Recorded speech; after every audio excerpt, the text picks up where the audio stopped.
Okay, so now we're going to look at adding and subtracting decimals. And this again should be a review from things you've done in elementary school. Find where that is in your term notebook. Use the table of contents if you need to. And go ahead and pause while you copy the notes. All right, now that you've copied the notes, let's read through those. This is kind of similar to when we're comparing decimals. We have to line up the decimals. Remember to annex zeros if you need to. And then we solve the problem. The decimal comes straight down in our answer. Now, taking a look at this, here's our first example, 18 and 4/10 plus 9 and 35 hundredths. So, whoops, not what I wanted to do. So, 18 and 4/10 plus 9 and 35 hundredths. Notice we have to line up the decimals. Well, when we do that, we have an empty spot right there. Go ahead and put a 0 in there to fill that spot. It's going to just make it probably less confusing for you. Now, if I wanted to, I could take a moment to estimate and see what my answer is going to be so that I can make sure my answer is going to make sense. If I do that, I usually just look at the whole number part of it. 18 plus 9. Well, 18 plus 9 is 28, or excuse me, 27. So I should get an answer somewhere in the neighborhood of 27. Let's add it up and see what we actually get. 0 plus 5 is 5. 4 plus 3 is 7. 8 plus 9 is 7. And 1 is 17 rather. Carry the 1. 1 plus 1 is 2. The decimal comes straight down. We get 27 and 75 hundredths. That's pretty close to our estimate. So yes, this is our correct answer, 27 and 75 hundredths. For the next one, 52 and 3/10 minus 16 and 79 hundredths. Pay attention to the fact that it's subtraction. People get a lot of problems wrong because they don't pay attention to which operation it is. Again, we're going to need a 0 here to solve this problem. If I wanted to do an estimate, I could look and say 52 and 30 hundredths, that's about 50.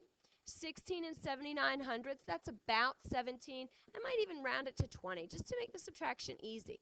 My answer should be somewhere in the neighborhood of 30. Let's subtract and see. I can't do 0 minus 9, so the 3 becomes a 2 to make the 0 a 10. 10 minus 9 is 1.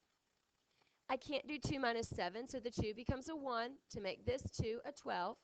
12 minus 7 is 5. I can't do 1 minus 6, so the 5 becomes a 4 to make the 1 an 11. 11 minus 6 is 5. 4 minus 1 is 3. And my decimal comes down, and we get 35 and 51 hundredths. Comparing that to our estimate over here of 30, that's pretty close. If I got something like 3,000, that would be way off. But 35 and 51 hundredths, yeah, that's pretty close to my estimate. That makes sense. Let's try a couple more. So 7 and 2/10 plus 46 hundredths. Working this one out, again, line up the decimals. Annex a 0 if you need to.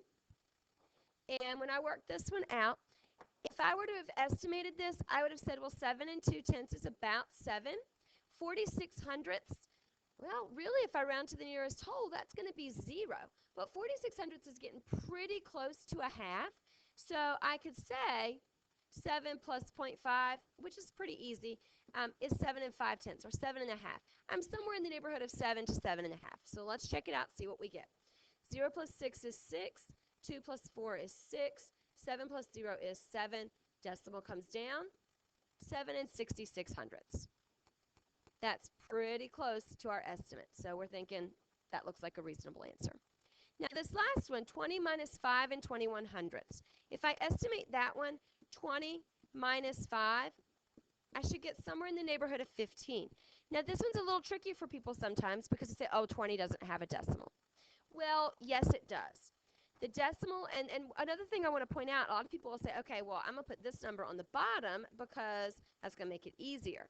There's no decimal, or they'll think the decimal's here or something like that.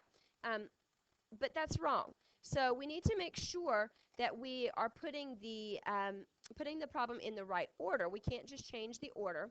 So the 20 does have to be on the top.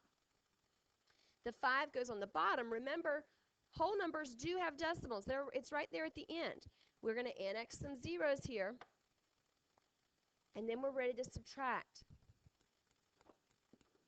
So I can't do 0 minus 1, can't borrow from this 0 or this 0. This 2 becomes a 1 to make this 0 a 10. 10 becomes 9 to make this 0 a 10. 10 becomes 9 to make this 0 a 10. Now I can subtract. 10 minus 1 is 9, 9 minus 2 is 7, 9 minus 5 is 4, and 1 minus nothing is 1.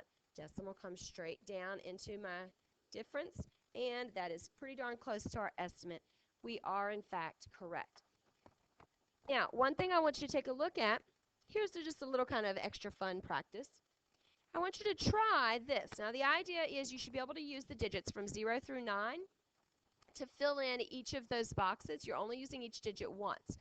So I would start, for example, with this last problem. If I know I'm going to have to get 2 as my answer here, this is going to have to be a 2 because it's going to need to really have been 2.0.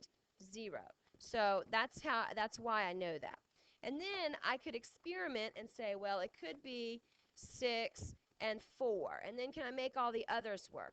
So you're going to have to play around with it a little bit and see what you can do to make some of it work. And there might be more than one right answer. Give it a try, see what you can come up with. If you get it or if you get stuck and can't get it, go ahead and take a look at the answer that I have. All right, this is what I worked out. Now notice there are some other possibilities. For example, you could switch the 3 and the 8 here, and this would still work. Or you could switch the 4 and the 6 here, and this would still work. But, you know, so there are other possibilities, but that's just to give you an idea of what these look like. Good job on adding and subtracting. Make sure to ask me if you have any questions.